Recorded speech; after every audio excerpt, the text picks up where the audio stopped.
I need to know if I'm the bad guy here, because everyone in my life has picked a side and I honestly can't tell anymore who's right. My name doesn't matter for this, so let's just say I'm 31, and I work as the office manager for a small insurance agency in Boise. It's a tiny operation, 3 of us total. My boss Carol, who's run the place for almost 20 years, an agent named Todd who's been there about as long as I have, and me, answering phones, filing paperwork, and handling the front desk. It's not glamorous, but it pays the bills, most months.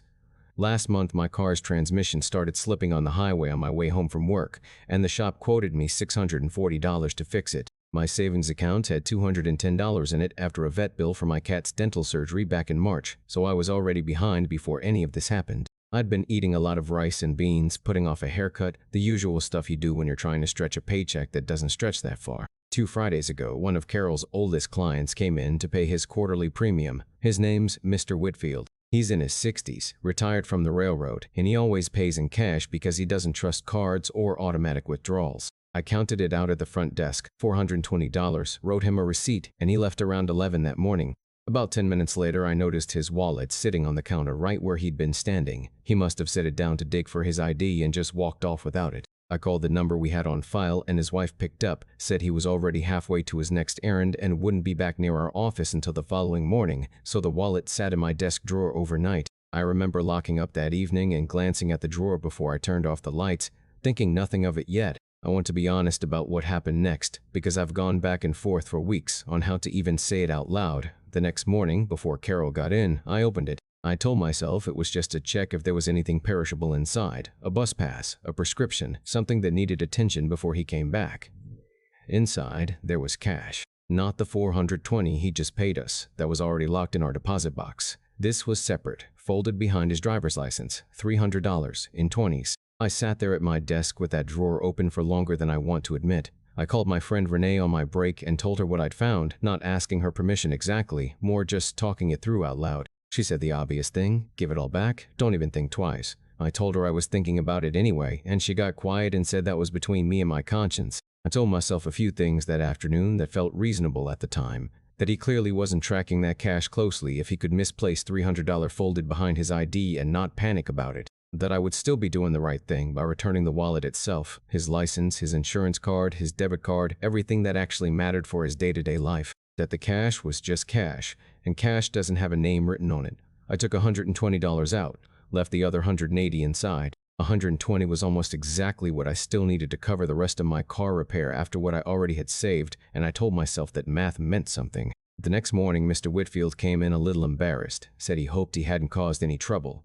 I handed him the wallet and told him I'd found it on the counter right after he left. He thanked me, opened it right there like people do, counted through his cards, and then went quiet for a second, flipping through the bill compartment. He said, I thought I had more than this. I said something like, that's everything that was in there when I found it, which was technically true in the sense that I was describing the wallet after I'd already taken money out of it. I'm not proud of how carefully I chose that sentence, but I said it, and he let it go. He figured maybe he'd miscounted, thanked me again for being honest, and left. I genuinely thought that was the end of it. 3 days later, on a Wednesday afternoon, Carol called me into her office and closed the door, which she almost never does. She said Mr. Whitfield had phoned her that morning, not angry, just puzzled, saying he'd mentioned the wallet thing to his wife over dinner, and she reminded him he'd taken exactly $300 out of the bank that same morning to give their granddaughter for her birthday, put it straight into his wallet, and hadn't touched it since. He was suddenly very sure of the number. Carol asked me directly if I had taken anything out of that wallet.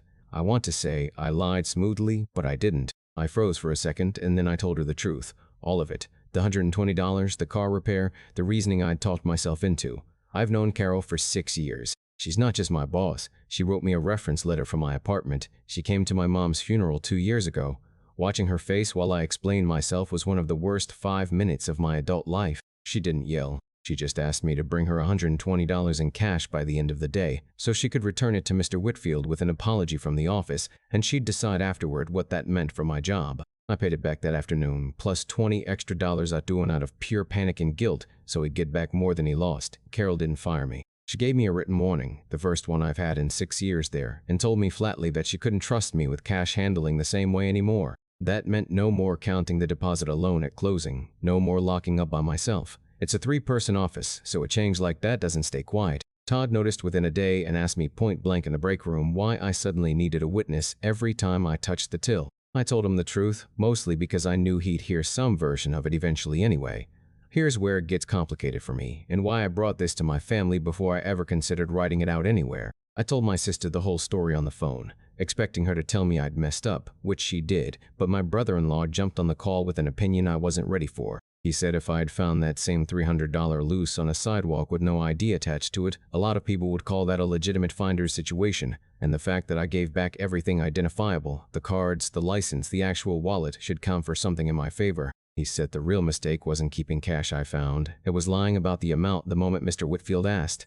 My sister disagreed hard, right there on speakerphone. She said a wallet with cash still folded inside it isn't lost property the way loose cash on a sidewalk is. It's still attached to a person who clearly intended to keep that money with his ID, and taking any of it while handing back the rest is just theft dressed up as finding something. That turned into a whole Sunday dinner argument a few days later. My mom siding hard with my sister, my dad oddly siding with my brother-in-law, and me sitting at the table wishing I'd never opened that drawer in the first place. Mr. Whitfield still comes into the office every quarter, like clockwork. He's polite to me, never brings it up directly, but he doesn't linger at the counter the way he used to, doesn't ask about my week or my cat anymore. Carol treats me fine day to day, but I catch her glancing at the register a little more closely when I'm working it, and I don't blame her one bit. The part that actually keeps me up at night isn't the $120 itself. It's that if his wife hadn't remembered that specific withdrawal for that specific reason, I would have gotten away with it completely, and some part of me already knew that when I was standing at the counter handing the wallet back, choosing my words as carefully as I did.